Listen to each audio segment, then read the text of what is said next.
Felt lost, like your day-to-day work doesn't reflect the person you are, or even the life that you want?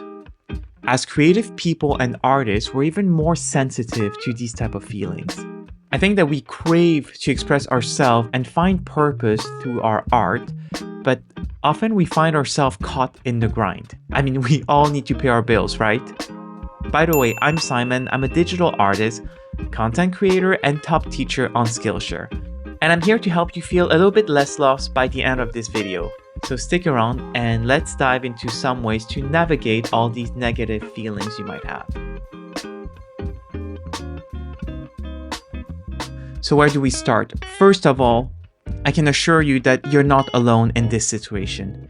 And this realization might make you feel a little bit better.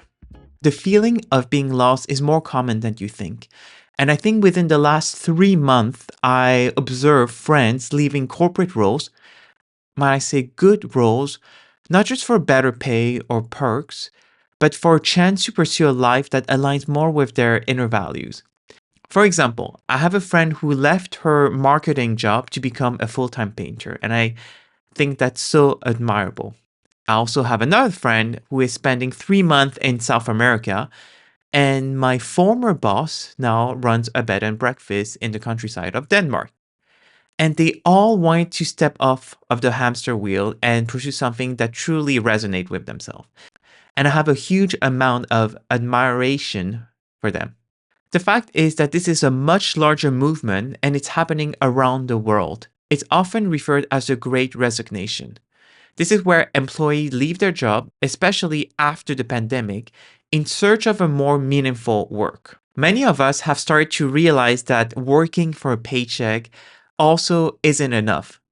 We want to feel connected to what we do, and for creative, the connection is even stronger because we feel the need to self-express. And for all of you whom are thinking of making such a move, well, keep on watching because such a radical step might not always be the best one for you. As this is a channel for creative people, I want to emphasize that as artists, we're wired differently. We often perceive our work as an extension of ourselves, which means it's personally and deeply tied to our identity. So when the work we do doesn't reflect with who we are and how we want to live, that disconnection feels overwhelming. For example, creative thrive on purpose and passion. But the pressure to monetize everything can also make you feel even more disconnected. So it's easy to feel lost when the world tells you that your arts need to be profitable or needs to be viewed on social media, rather than doing it for yourself and making it meaningful. I mean, money is important, and the good news is that as artists today, there are many ways that you can make money from content creation, teaching online, selling digital products, and much more. However, it's not easy and everyone's financial situation is completely different, so tread carefully, meaning you don't necessarily have to quit your job. I think that as we're feeling lost, we tend to also spend more time on social media comparing ourselves to others. And you might feel jealous and envious of your friends. But let me reassure you that this is a good thing. Because what if I tell you that jealousy and envy, these are two emotions that can actually help you find clarity in your life? Let me explain. Because jealousy is like a mirror. It reflects the things we secretly want, but maybe haven't acknowledged yet.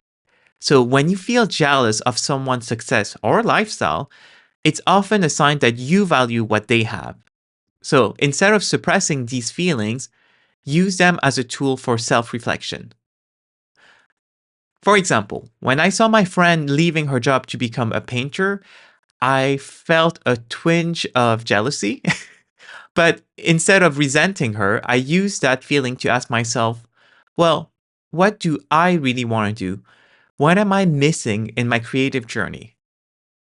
Jealousy can be uncomfortable, but it's also a good guide to help you understand what you truly desire. So leverage these feelings to self-reflect on the life you'd like to have and figure out the best steps to take them.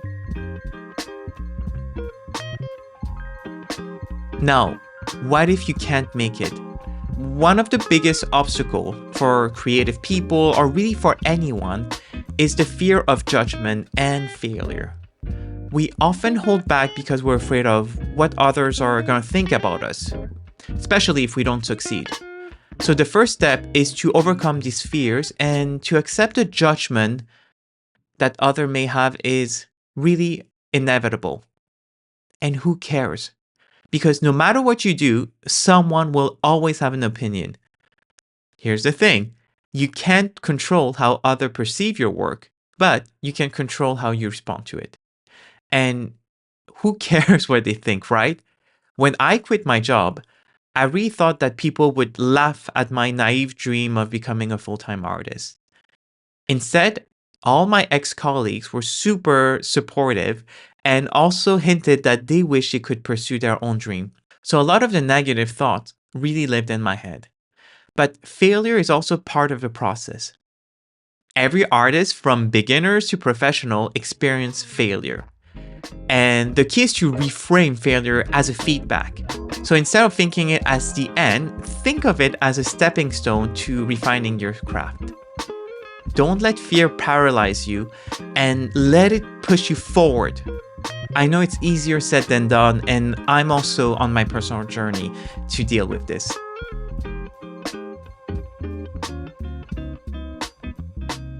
So, how do you rediscover your purpose as an artist? That's a tough question. Start by asking yourself, what did I like to do as a kid? What type of activity puts me back in the zone? You know the zone. It's that specific mind space where nothing distracts you because you're so focused on creating. So spend some time in reconnecting with working with your hands. Try a new medium or revisit an old project that once brought you so much joy. Sometimes rediscovering yourself is about giving yourself permission to create without the pressure of perfection or success. At the initial phase, I often favor quantity over quality, and this helps me create a habit that will let me fall in love with the whole process. And whenever I feel frustrated, I stop what I'm doing, I go for a walk. You'll see that your head will be much clearer after. Listen, at the end of the day, feeling lost is really part of the creative journey. And it's okay to not have all the answers right away. Life only makes sense when you look at it backwards, right? And sometimes we have to embrace the uncertainty and trust that meaning will come with time. It's the challenges, the detours, and even the mistakes that help shape the path forward. Wow, that was really well said.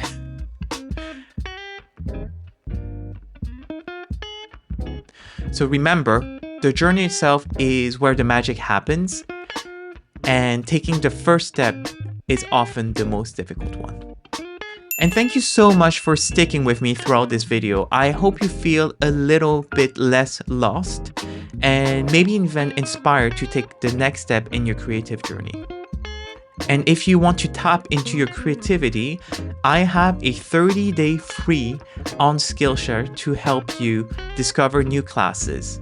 Thank you so much for watching, and tell me in the comments, what's your dream job? Let me know and let's manifest it together. Bye now.